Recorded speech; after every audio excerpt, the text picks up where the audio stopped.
everyone. Thanks for joining us on the last panel here at the Staking Summit. We're honored, and really it's such a great event again put together by the Staking Rewards team. So thanks for that. Thanks for having us.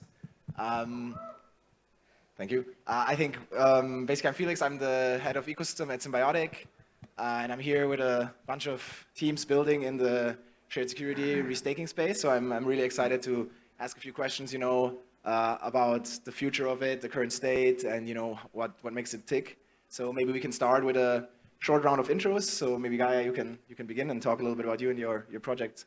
Thank you very much. Hi everyone, I'm Gaia, CEO and co-founder of Byzantine Finance. Byzantine builds permissionless restaking vaults across protocols and across chains so that anyone can handpick and build their portfolio of AVSs across basically anything restaking. Awesome. Your name, please.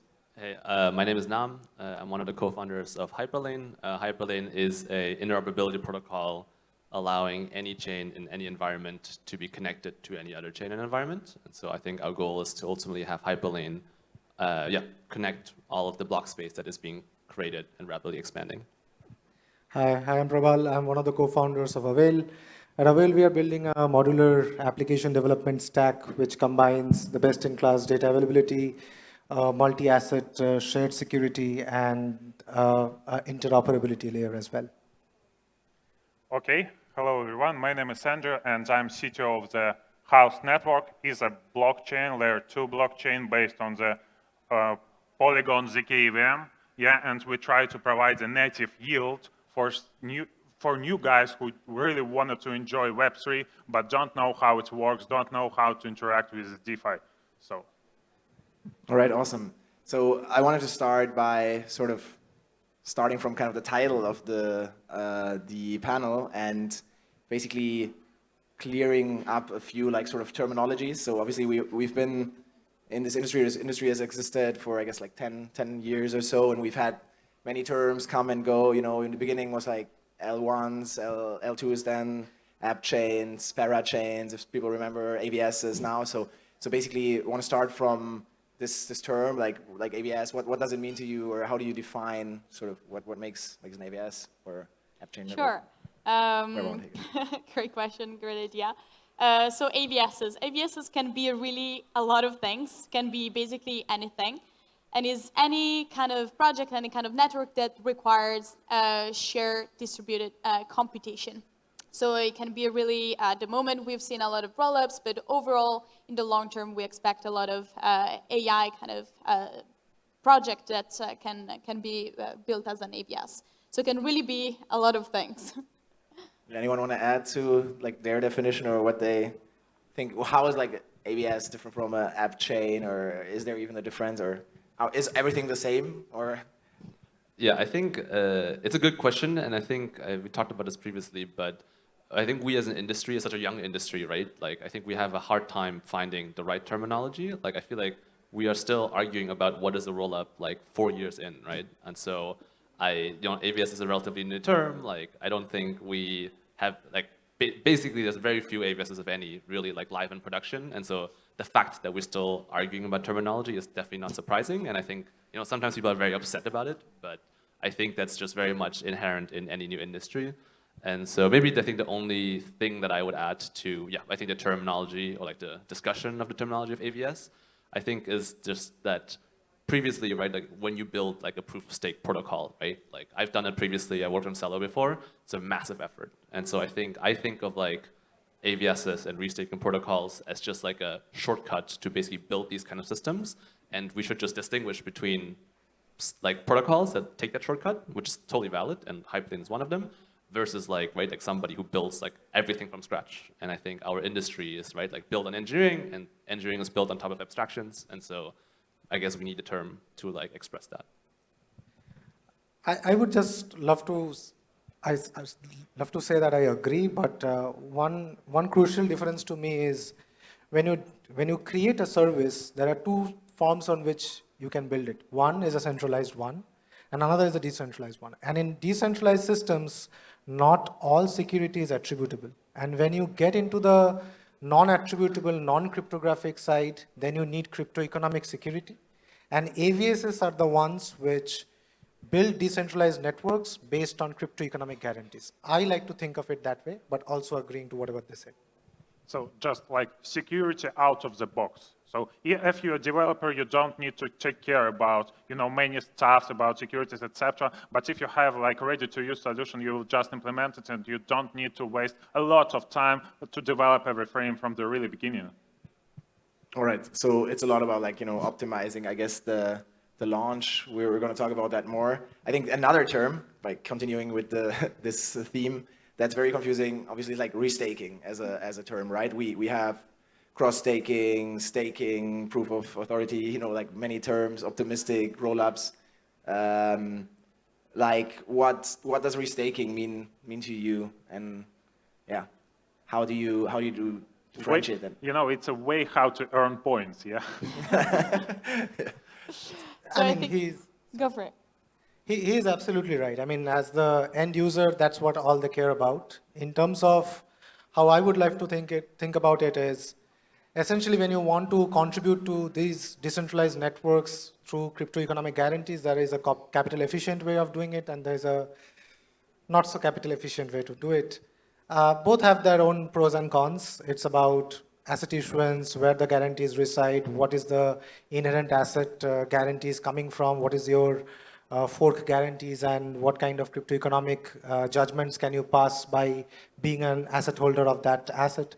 But in terms of adding guarantees, restaking is like more capital efficient way where you already have an asset class and you want to use that staked asset class for securing other decentralized networks. I think that for the definition, I'd love to take a step back and actually talk about staking for 2 seconds.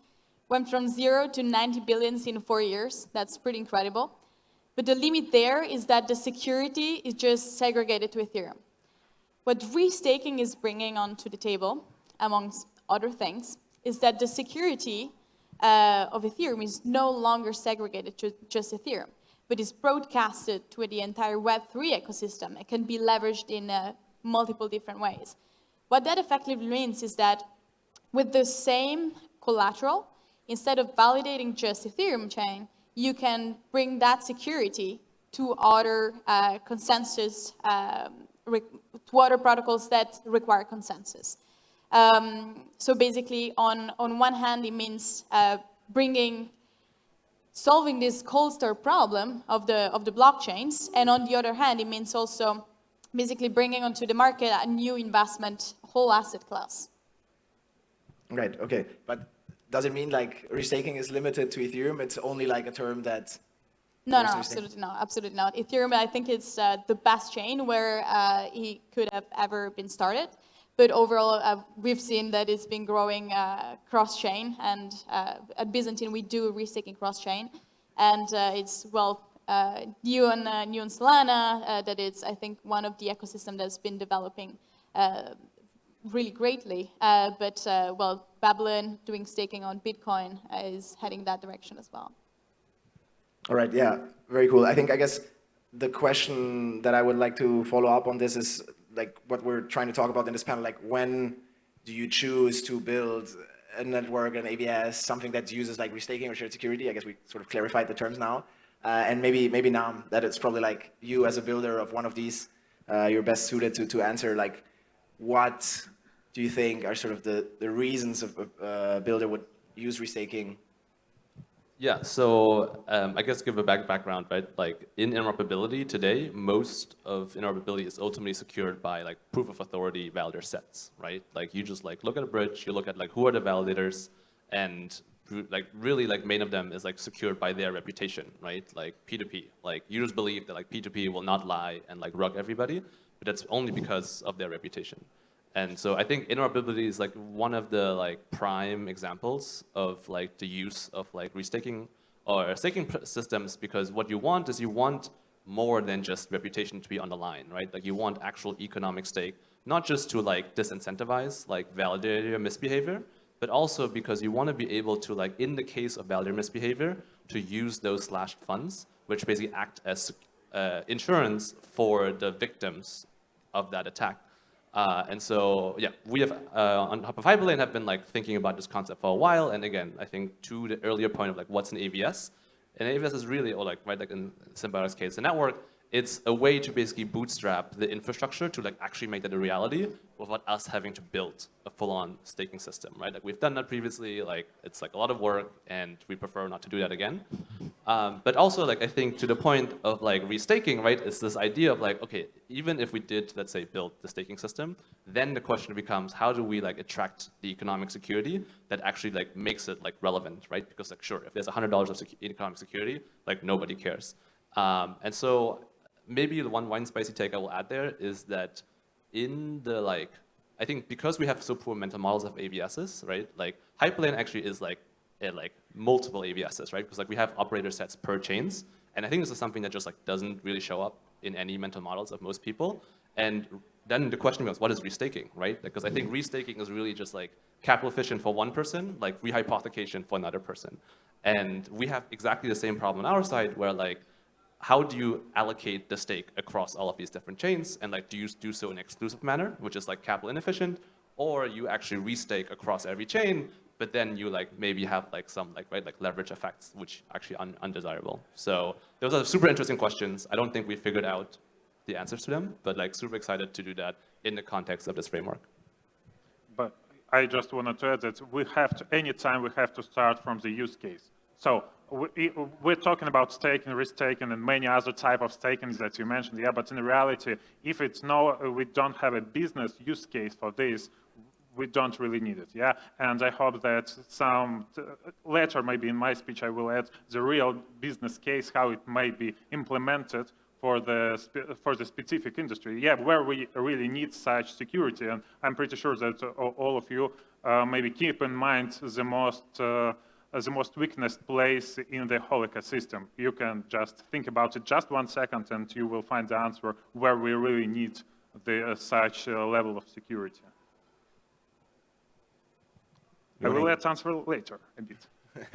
Yeah, I guess DeFi probably in many ways, or like permissionless DeFi, but we'll talk about it a bit more. I think one thing that's also very interesting, I guess, is what we're talking about, like sort of this question around like native launching, building your own staking system, and using restaking, or also using like other people's. Ultimately, that means you're not using your own governance token, your own asset, but you're actually rewarding like sort of like this form of mercenary capital almost. Like, what are the drivers of those? I think basically Prabal is here from Avail.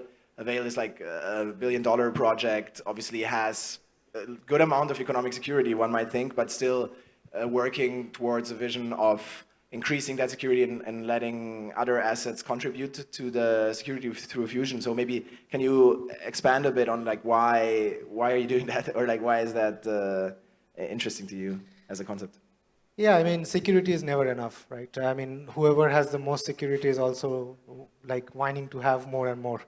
And in terms of proof of stake cryptographic systems that are there in production, you would want to have more and more stake and more security guarantees for the base layer to give greater guarantees to the ecosystem, right?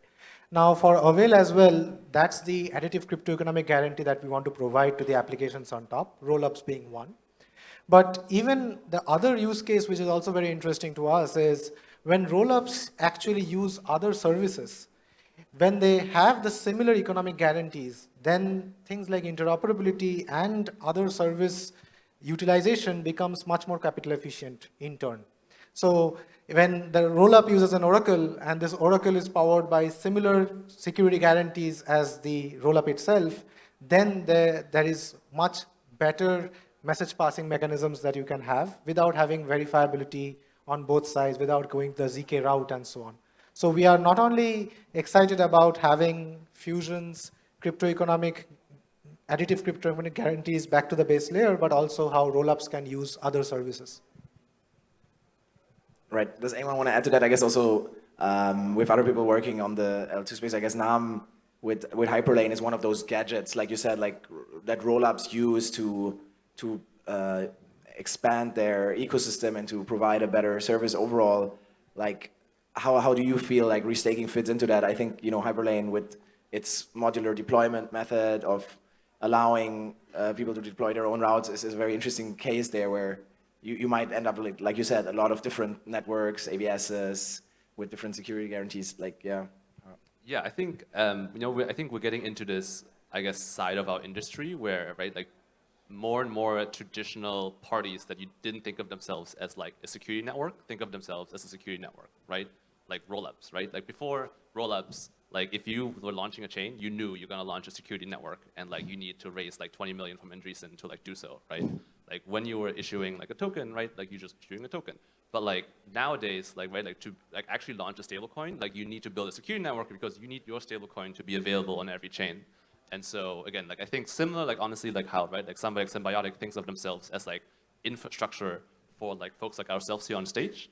Like we actually think of ourselves as infrastructure for like rollups and asset issuers, because ultimately what they need to do is leverage economic security, either in the form of ETH, either in the form of their own token, to ultimately compete with somebody like Circle, right? Like who has all the money in the world to like basically build interoperability and like insure it themselves and like, right, like have the like trust of like Circle and Coinbase behind them to like provide reasonable security. But like, right, like if you want to launch a stablecoin, like being able to leverage kind of a stake that is in the system to do so in a much more like not only capital efficient but also like dev time efficient manner is like huge.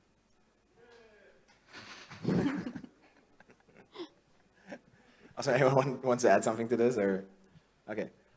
Maybe also like switching it up a bit, thinking more from the perspective of someone providing the stake ultimately, or being like building products in the space of restaking Gaia. You recently like announced this like integrated staking approach where basically you can do like the staking of ETH and the restaking in one product. Do you want to like expand a bit how you're thinking about your restaking products in general and the vision behind what you're building? Yes, absolutely. So what Byzantine is doing is trying to give access to the entire world of restaking, no matter what chain is that built on of the protocol. So really giving this unopinionated access to the entire market of restaking, to the entire industry.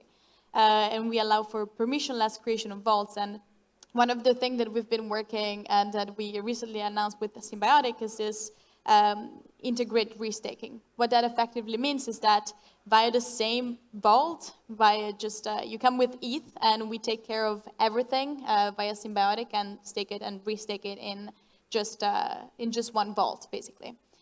So that takes away quite some risks. So all the problems with staking, liquid staking tokens, and basically just go direct to Symbiotic via staking the ETH on a mini vault and then passing a share of this vault into Symbiotic. This is what we've been working on, and we provide access to native restaking on other chains and on other protocols, and liquid as well. The long-term vision of Byzantine is to both have this access tool that basically provides anything restaking, and also to give an idea what are the risks related to all the different AVSs, all the different networks as well, so that the choice of the portfolio and the allocation becomes much easier later down the line. Right, awesome, thanks. And I guess when we're thinking about restaking now, we have like a lot of different forms on Bitcoin staking, maybe they can call it that, and we have restaking, we have Solana. Every ecosystem or every sort of architecture or chain has some form of it, and a lot of products aim to be multi-chain. So I think Haust, you're working in like sort of this multi-chain context as well, Andrei. So maybe can you tell us like how can you leverage restaking in this like sort of multi-chain environment, or yeah? Yeah, sure. Like, first of all, I really appreciate that I answered the last one, because all of you told like a piece of my answer, and all of you mentioned, like roll-ups as a solution and the problems that roll-ups faced. And in the Haust network, we try to build roll-ups that let everyone interact with DeFi without interacting with DeFi. Yeah, if you ask your grandma how she sends some messages in email, he can't answer to you. So yeah, and I think that for end user it should be as simple, as just sending email, yeah? But if we wanted to provide them many opportunities, and we also have to provide them access to the many different chains, and that's truth, yeah? And we can, bring liquidity from the different chain and protect the secure way how to send it from one chain to other chain, to our chain for sure, yeah? And the answer is that the most important part of the solution is a bridge, yeah? And in the context of restaking and staking, we have like staking the bridge as a solution from the, it's a concept, better to say, from the Polygon, yeah? And in reality, it means that we can secure the bridge with using liquidity on the Polygon, yeah? And in the Haust network, we're planning to add egg layer. Maybe some of you familiar, what is it? The aggregated layer of liquidity. That means that we will be able to provide access to the liquidity from the different chain, and just sending it across the different chains. But right now, the egg layer did not support AVS. And we see opportunities here, If just in case in the ideal world we will be like a door to this liquidity, bridge it with a secured bridge, yeah, based on the AVS. Why not? It might be, yeah. It's what we're dreaming about, yeah. So, and in this case, anyone will be able just easily transfer liquidity, getting access to the DeFi across the chain with using Agler and with protection of restaked assets. It's like if we start to count, it will be like 3 different points of yield, yeah, for the users. Layers of points. Yeah. Okay. Or someone want to add something? I think what I found interesting, so shout out to Edgar from Kiln who gave me this idea earlier. He basically told me pretty much right now restaking like 3/4 or something of all the TVL in the different restaking protocols is some form of LRT. And obviously in existing proof of stake, we have maybe liquid staking like Lido is 30%, which is much less. And that's Ethereum. And many other proof of stake chains, you actually have probably a penetration of less than 5% of liquid forms of staking. So how do you think about this? Is this bad for the ecosystem? Is it good? How? Yeah. What are your thoughts? There are 3 main problems.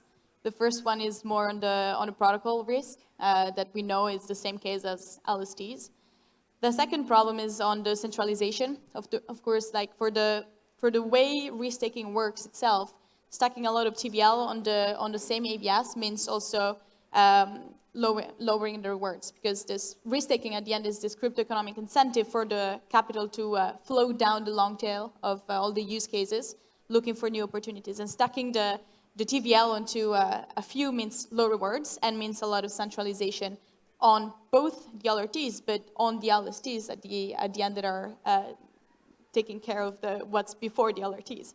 And the third problem that I see is that DAOs are not risk managers. They're slow in taking risk management decisions and basically are not necessarily looking on to adjust the portfolio, and therefore not necessarily adjusting for the risk profile or for the yield profile of all the different people. So they're kind of this one-size-fits-all solution that is good at the moment for the stage of the market, but definitely not a long-term solution. I like to think of AVSs as marketplaces. In a marketplace where you can go and get your economic security. Earlier, when you bootstrap a L1, you had to go to each one of the operators, convince them to stake that here is my new token. It doesn't have value today. It will have value tomorrow. Come and stake. I need to have enough security in order for my infrastructure or my project to get the chicken and egg problem solved. If users don't see a valuable solution, they wouldn't come to it. And if stakers don't see a valuable user platform, then they don't want to stake to it. So this kind of a problem is being solved by something like AVS.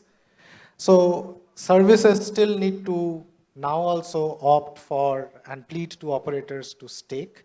That problem still remains. And in the marketplace, whatever is available nearby is what you will get in the market, which is the LRTs. And so it's not very surprising that LRTs dominate the TVL of AVSs. Even after that, when you think of the downstream impacts of security that it can have, as I said, like depending on whether you have, like slashing is a concept, right? Many POS chains don't even have slashing. So do you even have, what kind of economic security guarantees do you have? Then you come to, okay, social forks and social recoveries and such. In those kind of circumstances, in AVS with restaked assets, it becomes trickier and trickier. What if your service on top has more economic security than the base LRT token itself? It is a convoluted space, and we are yet to see things in production, as many of you mentioned. But it's not an easy answer. The answer is, if you have a marketplace, you will get things which are more available. And right now, LRTs are available, so it's not a surprise that they dominate. Yeah, I think you mentioned it well, which is that like in this staking or restaking space, ultimately what we want is like basically risk assessment, right? And this reminds me a little bit of like I think where like in the interoperability space, there's like a lot of focus on like cross-chain intents and like how solvers solve everything. I have this feeling that like right now everybody feels like, oh yeah, like LRTs will solve everything, right? Like, oh yeah, they will figure out the risk thing. Like I just deposit an LRT and like they will figure out like who's risky and who isn't. And I think the thing about like intents is that like if a solver doesn't do the thing, just like nobody loses money. It's just like you can't bridge. I think it's way, way, way obviously more impactful if like an LRT is bad at like assessing risk. And so I sure hope that like once slashing goes live, like once there's actual AVSs like putting real capital at risk, that like we as an industry will mature very, very quickly, because like otherwise a lot of people will lose a lot of money, and obviously that's not what we want. Yeah, maybe like a bit of a spicy take, right? I guess given that the LRTs started out before this industry was even there, like mainly maybe the skill set isn't actually this yet, or they rely also on third-party risk curators, and then I guess these risk curators are like few entities like that I can probably count on my one hand, and they control all this risk. So there's definitely like some maturing to be done there. And like you said, once we have like real AVS with risk live, I think there will be like a lot more focus about what people have been theorizing about, how do these risks play out? But we can only tell when there's in practice. Like restaking actually hasn't started yet, right? We don't have any single network that actually uses restaking or slashing in production. So I think we're still very early, and we're here from Symbiotic. We're here to like see it play through and try to like facilitate this marketplace. So like, yeah, very excited. I just want to kind of add that part and see what people think about that. Like, do you see like more risk curators and really emerging and coming, or is it going to be like all gauntlet? Yeah, I mean, I honestly, I wasn't like there in the early days of DeFi, but like I assume like lending markets were very similar, like a couple years back, right? Like now we have like Gauntlet and like Chaos and everybody, and like I think we understand, cool, they're probably good at this stuff. But like I'm sure in the early days it was just like, who the fuck is like actually managing the Oracle risk here, right? Like who actually knows how to assess this? And now we have everybody trusts Chainlink, and I guess that's fine too. And the most important part in any case, that we all of us understand how restaking works. I hope that, yeah, all of us understand. But in reality, like big number of people don't know what it is, and they don't know why they need it, and they just try to find the most valuable and profitable opportunity for some cryptos that they have. Yeah, but if we wanted to remove this barrier, it means that we have to provide them understandable use cases. And from my opinion, yeah, it's maybe about how to work with some government or institutionals. Yeah, we have to provide, if they wanted to build something with using blockchain and they really wanted to do it, so we can provide them this security. I'm pretty sure that they don't understand how it works, yeah, and it will be difficult to describe, but we have to try. And in this case, if we will get them understandable and like easy access to this liquidity, to this security level, it might be useful. Awesome, thank you so much for coming here to the last panel. We'll see you all at the after party. And yeah, give a round of applause to all the panelists, please.